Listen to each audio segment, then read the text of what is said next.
In this video, we're going to be extending the concept of both directional derivatives as well as gradient vectors to functions of three variables.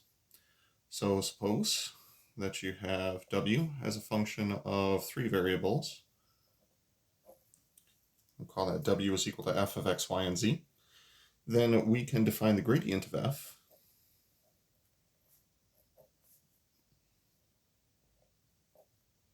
as the function that is a three-dimensional vector, and this will be the partial derivative of w, or the partial derivative of f, if you prefer, with respect to each of its three independent variables. So, two different notations that mean the same thing. Additionally, if a unit vector is given with components u1, u2, and u3, then the directional derivative in the direction of u for f evaluated at some point in three dimensions, we'll call it x naught, y naught, z naught. This will be the gradient of f evaluated at said point, dotted with our unit vector.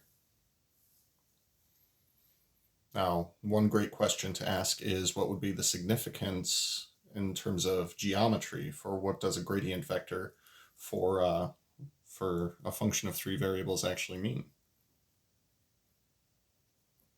Well, in our last couple videos, we talked about the fact that the gradient vector is going to be orthogonal to any level curve. So with that in mind, for a function of three variables, we don't have level curves, rather we have level surfaces. So the gradient of f evaluated at x naught, y naught, z naught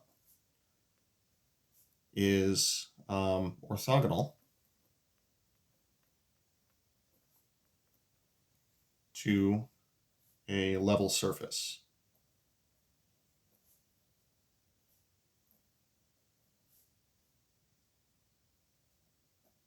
At x naught, y naught, z naught.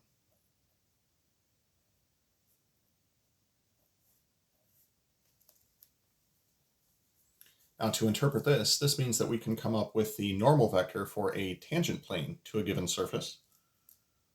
We'll say that if capital F of x, y, z is equal to a constant, so this could be thought of as a level surface for a function of three variables, or it could also be an implicitly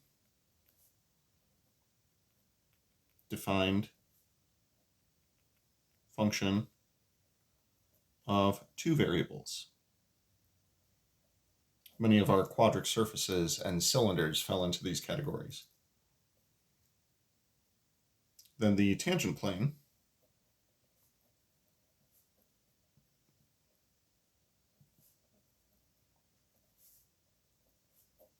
at a given ordered triple, x naught, y naught, z naught,